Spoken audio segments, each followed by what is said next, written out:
you can hear me okay? Thank you, Echo. Yes. Great stuff. I'll get into it. Thank you, Echo. Really excited about spending some time with you all this evening. Here in Sydney, for those of you with a keen eye and looking at my background, I'm not actually in Western Australia in Lucky Bay, although it's a place I would love to be at the moment. I'm actually from my home office here in Sydney. So good evening to those of you in Asia, and good afternoon to those of you in Europe as well.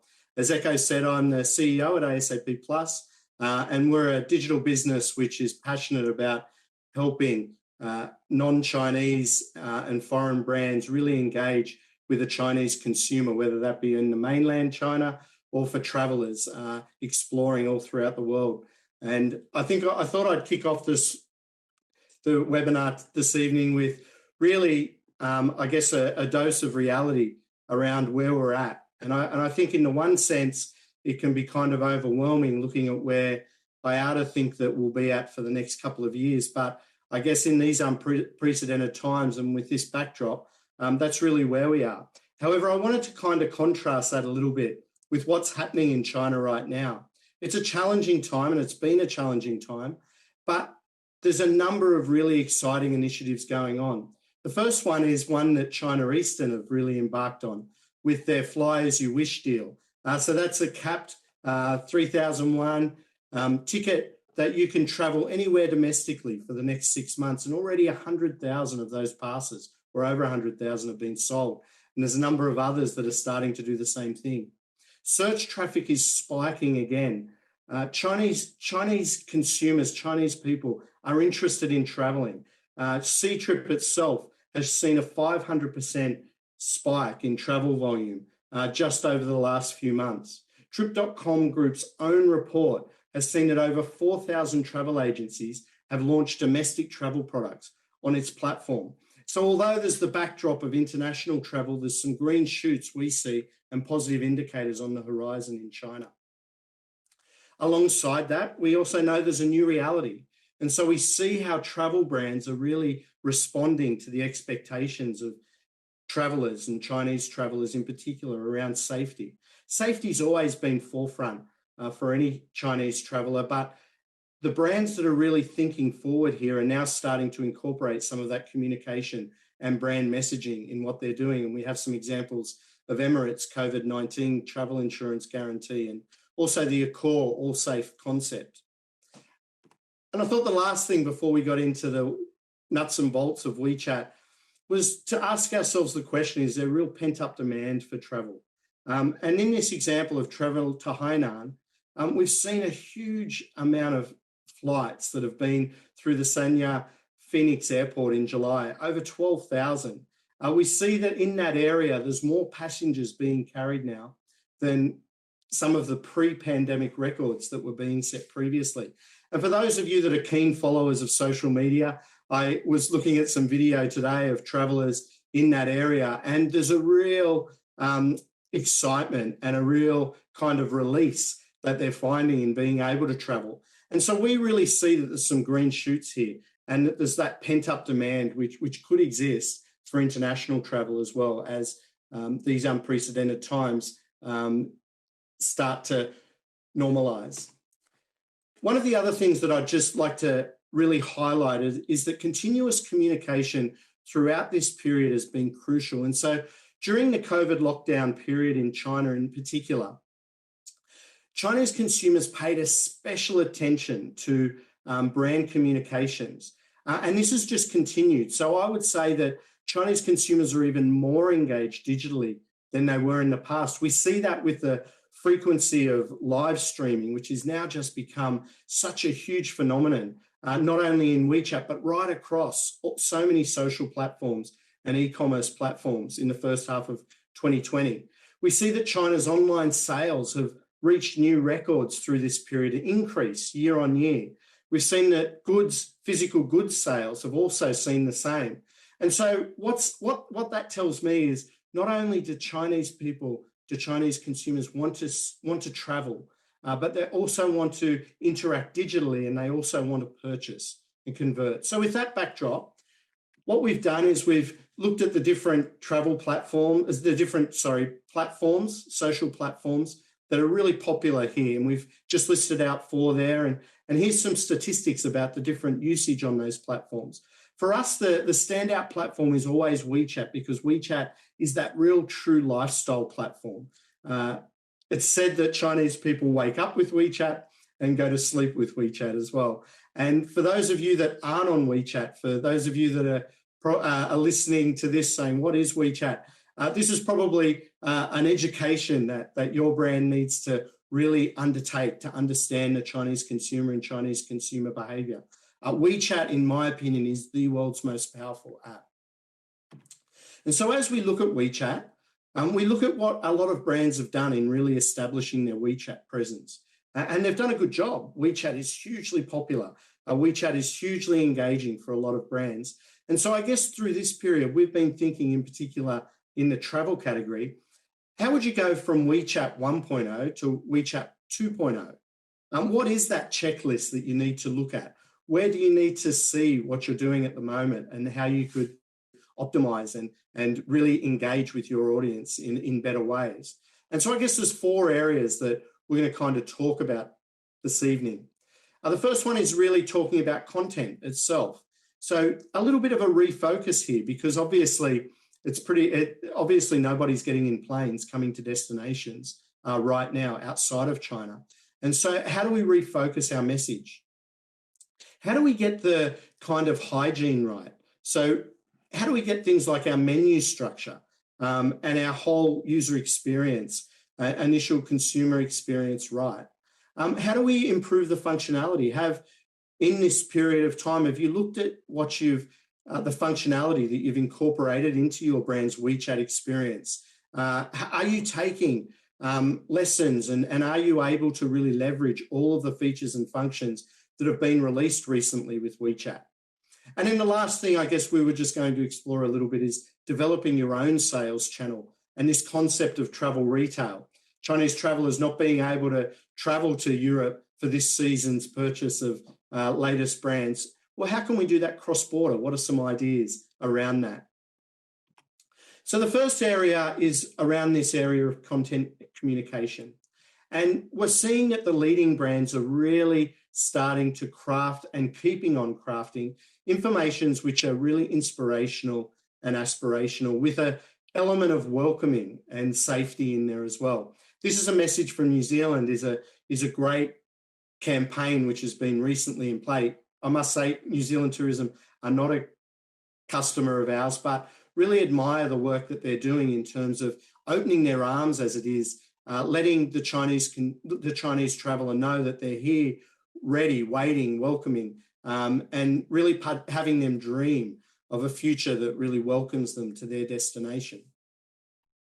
We see the same thing with a brand example here from Tourism Australia, really leveraging WeChat's channels. So for some of you who are outside of China, Instagram, you use Instagram all the time for your brand messaging and communication through short video. WeChat have introduced WeChat's channels, which do so many of the same things and really it's really a function which offers brands the opportunity to present that dynamic short form video content, but also that content is able to be discovered organically as well. And so here we have an example. It's kind of like I've ever been to. Lots of people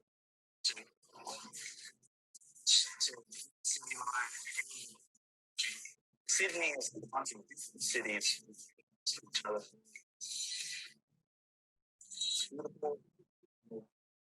And so again, we see here that aspirational content is coming out, and this appears organically in feeds. And so you can see that the brand messaging there, both from a content perspective, is very much in that aspirational dreaming, So then we get into the utility of what we can do while we're in this period, reassessing the way and the investment that we've made. And in no way is this meant to embarrass or say that one particular WeChat official account is better than another. It's more to highlight some of the features and functionality that you might not have thought about. And so a very simple thing here is the WeChat menu bar experience.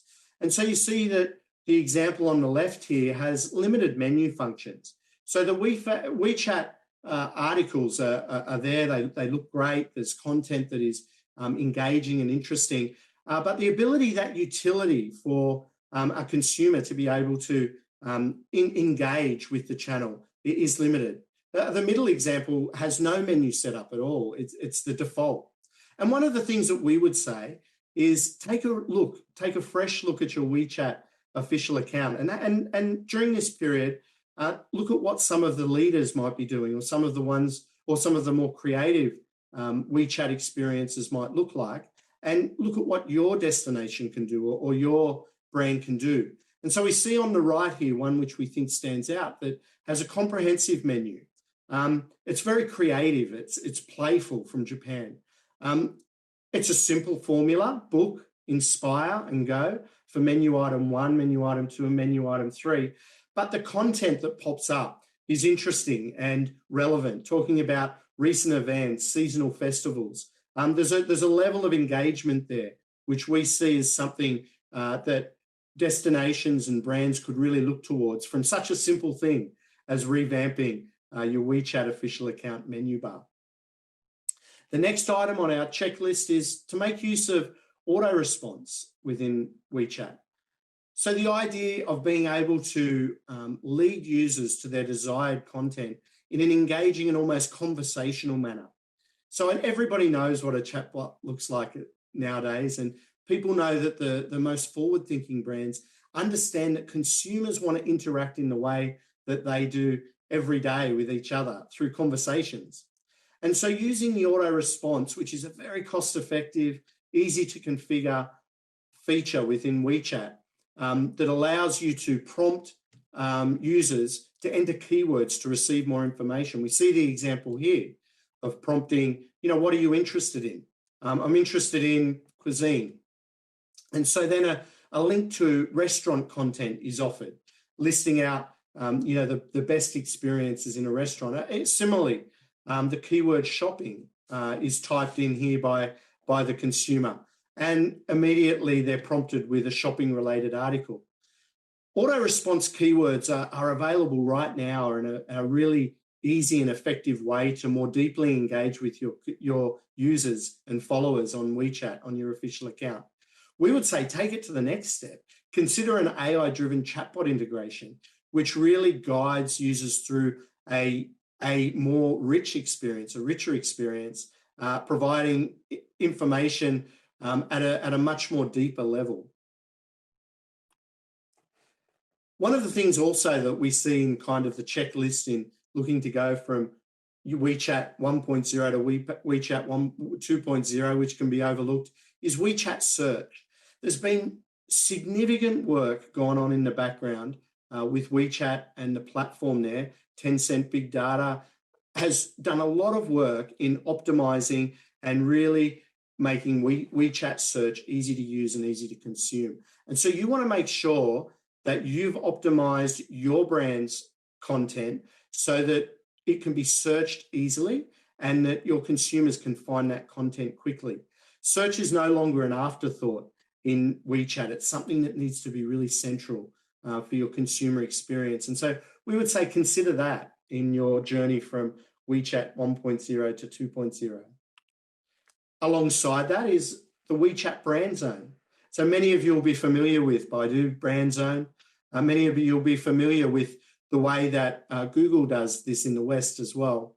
WeChat has a brand zone now that is really about helping your brand consolidate all of the activity that is going on and the key communication touch points that your brand wants to engage your prospective consumers with and your prospective travelers with. And so that means when somebody looks at your brand zone, they should see your official account and the most pertinent and most engaging information that they're searching on. But they also should see your mini program if you have one. And they should get a good brand introduction as well, so that they're engaged and can go straight through to get the content that they are seeking. For those of you that aren't or using a mini program right now, we would strongly consider leveraging WeChat mini programs. Mini programs are apps within apps within the WeChat ecosystem. And really the idea behind it is a simple one. The idea is that you have your followers who are engaged in your WeChat ecosystem, in official accounts, in payments, in chat with their colleagues and friends, all of those things that WeChat offers right now. And mini programs offer that next level of utility. They really allow that ability for a destination, in this case, to more deeply engage with their prospective travelers and their consumers and customers. So one of the things that we've seen, and some are doing it really, really well, these in-destination travel concierge mini programs. Some retail brands are doing this extremely well. The idea that a Chinese traveler can download the mini program for a high street brand and organize an in-store demonstration, an in-store experience, all via the mini program when they land, is something that the forward thinkers are really doing. And we would say for destinations, whether you be that destination marketing organization or a tourism board, is to consider the in-destination travel concierge. An example here of a mini program which provides destination information through a single click, easy to consume content, in-store or attraction registration, hotel bookings, making sure that when somebody sees the content about the things that they can do within your destination and experience, that they're able to book straight there and then, that they're able to book with just a couple of clicks, or they're able to purchase with just a couple of clicks of the finger. We also see that travel guides within mini programs are really significant, itineraries, those sorts of things that travel brands and destinations are really paying a lot of attention to, who are thinking, well, how can we really keep our prospective traveler, our consumer, not only engaged, but keep a conversation going with them. No longer FAQs. The table stakes are now moving towards, AI assistance. So the ability to ask a question and get a response with a rich and interactive experience is in language as well, is becoming more and more important. One of the things that we know is a barrier for Chinese travelers in many destinations is language. And what better way to overcome that through an in-destination travel concierge mini program. It complements your WeChat official account and is something that you can pull together, use existing content that you've got, but also, as I said before, provide that deeper and richer utility and experience. We would also say that through this period that you should be looking at evaluating a social CRM tool.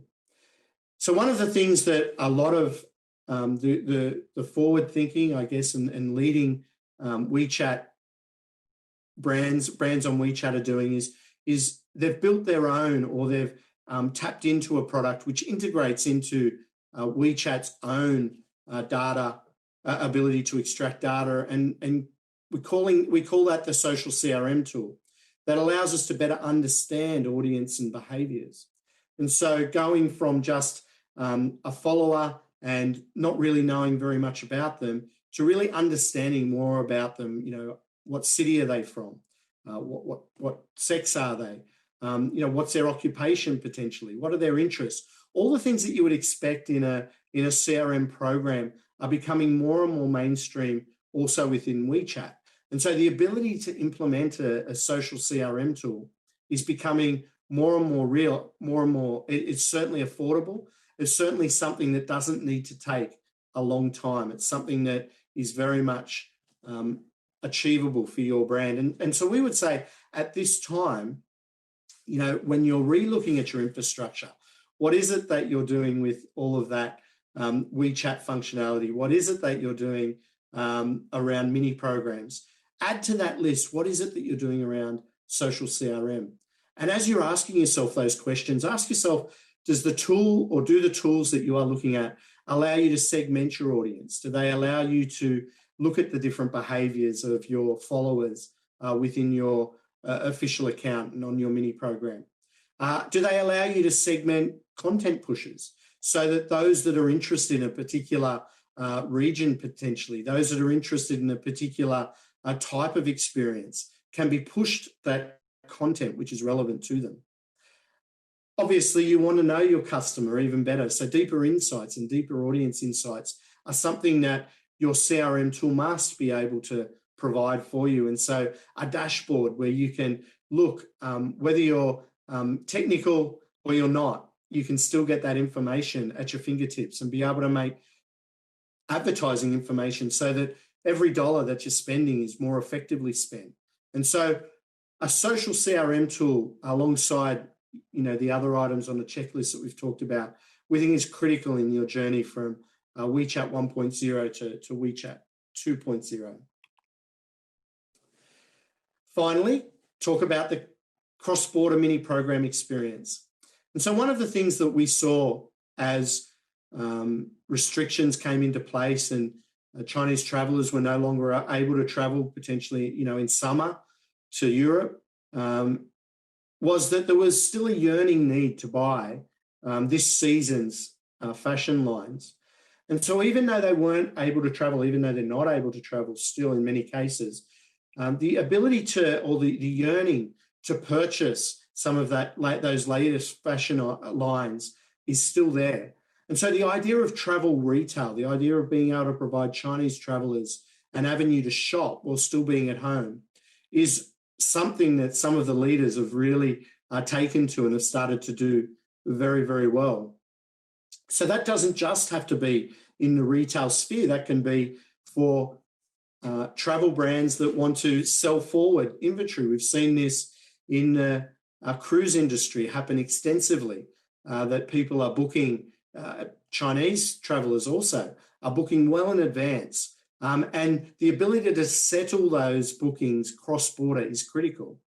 And so if you're looking at an e-commerce mini program and looking at how you might develop that kind of sales strategy out a little bit more, rather than just relying on the bigger OTA platforms and agents, but perhaps looking at how you can experiment in that B2C area, we would say an e-commerce mini program is critical. But there's a few things that you've got to look out for. You've got to make sure that the cross-border mini program that's created integrates with the customer delivery and customer service, either that you're already providing internally to Chinese consumers, or even in mainland China interacting with Chinese consumers who make purchases. You need to make sure that you can accept payments. Obviously, within WeChat, WeChat Pay is the payment that's accepted and the payment that your prospective Chinese consumer will expect that you accept. And so the ability to not only accept that payment, but for that payment to be settled cross-border is critical. And so those are functions that can be provided in your mini program right now today. The ability to enable your brand to generate interest through tactics like flash sales, group purchases, live streaming mini programs. All of these things are critical elements to really build up more interest and more engagement. And so purchasing in advance for that next trip is a tactic that we're starting to see more and more as that interest and that pent-up demand that we talked about earlier on is kind of leveraged. With the idea, of course, being that we want to convert those purchases not only into one-off customers, but into long-term fans that consume the content that is being produced and help keep us top of mind when it comes to dreaming about their next trip overseas. And so in summary, we would say there's kind of three elements that we would suggest that you ensure a part of your WeChat 1.0 to 2.0 journey. The first one is what will never change, and that's around brand communications. That's around the messaging. We would say, and we strongly recommend, don't stop that communication. Keep that communication in place, but be a little more strategic about it. Look at aspiration, look at dreaming, look at really tapping into those things that we know Chinese people want to travel abroad to experience and discover new unique experiences overseas. That won't change. And so stay top of mind. Do some interesting test and learning about what works to get more engagement at this time from a communication planning perspective. And that leads on to then revamping the current communication. Things have changed. We're in different times, and everybody's aware of that. Nobody's so naive to think that things will be exactly as they were. However, that doesn't change people's ambition to not only purchase overseas products in China, but also to travel outside of China and experience new things. And so revamping your current communication strategy, being ready from a WeChat platform perspective to really push out that messaging, which will deeply engage your Chinese target consumers, is really important. And then as you're doing that, really improving the digital experience. And I guess I moved through perhaps a little quicker than I thought I would this evening, but really looking at those different elements of the digital experience and the way that some of your followers are interacting with not only your official account, but with your mini program as well.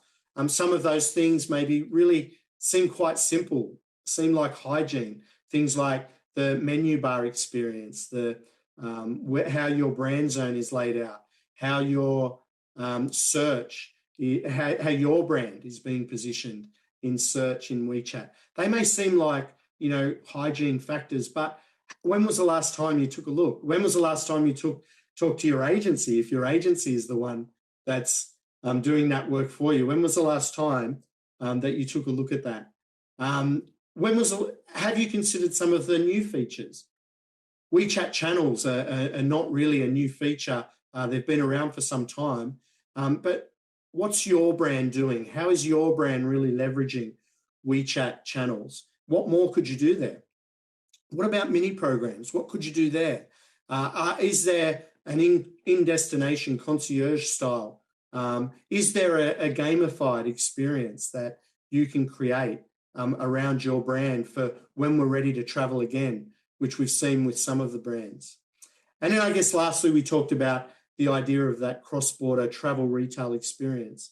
I noticed that there were some retail brands that have joined the call tonight, and absolutely there's an opportunity to leverage the excitement and the real need and yearning, I guess, of Chinese consumers for this season's products, so that they can still have them delivered to their door and still have that experience. Products that are only available perhaps in places in Europe or other places outside of China. Consider a cross-border travel retail solution using WeChat mini programs. The cost of entry is affordable, and the ability to provide a really rich experience now exists. And I guess lastly, to tie up and to wrap around these three things, is to really think about that social CRM. What are you doing with social CRM at the moment? Are you getting the data that you want to be getting from your WeChat followers? Are you able to see some of their behavior? Do you know what the results are when you are advertising and pushing that content? Are you able to segment your user groups? These are all questions that can be solved with a social CRM strategy and the right social CRM tool as well. And so I guess what we would say is there's many challenges for brands at this time, but there are so many opportunities as well.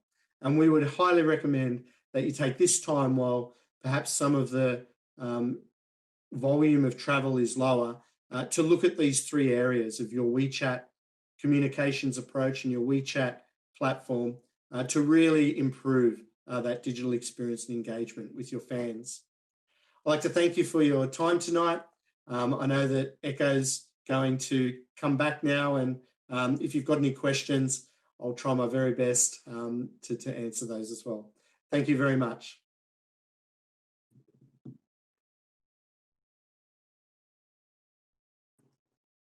Okay. Thank you, Dave. Thanks so much for your valuable sharing. So I see some of you has already raised your questions. So Dave, I already shared with you our questions on our WeChat group. Would you mind sharing insights on some of the questions? Yeah, sure. So the first question that you had was, compared with WeChat's traditional subscription posting way of communicating with the audience, what kind of new window has this new video channel opened for engaging consumers? And how could travel and retail brands fully leverage the video channel to tell a better brand story? That's a great question. And I think that if you're a Western brand right now, you're probably using Instagram extensively. And the idea of WeChat channels is very similar. It's probably the best way if you're not familiar with WeChat channels. But it's the same principles, really engaging short form video, interesting video, shareable video, video that encourages a response as well. So, not just necessarily, showing that branded content, but, being a bit playful with that content.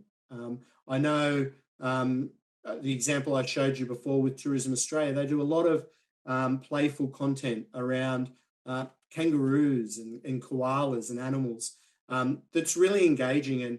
And when those kind of short form videos come out, people want to share those. And so put together really, really compelling content will be the way that I would say can help really leverage this new channel's medium. The second question was, the world is still under great uncertainties of COVID-19. How should brands stay in touch with their target audience on WeChat? For example, what are the steps that the WeChat official accounts of brands should take to engage a new follower, say in the first 24, 48 hours? That's a great question. And one of the things that I see is there's lots of brands who miss the opportunity to really more deeply engage with their followers or with new followers. And so one of the things that I talked about earlier on in the presentation was around auto response and keywords. That's a really simple way of being able to get those followers who join your official account to start to interact. Obviously, chatbot is another way, which is probably a little bit more advanced and a little bit more sophisticated way. But really anything that elicits some sort of response from your new follower is what you want. And then you want to be able to offer them and to give them the information that they need or that they're seeking as quickly as possible as well. So if they ask you a question about a particular experience or a particular region, rather than taking them to a whole new menu system, perhaps you can answer that question right there and then with a simple answer. And then that might be enough for them to make that decision to convert. And so really being able to be quite sophisticated in the way that conversational auto response works is really key and kind of differentiates some of the leading brands. So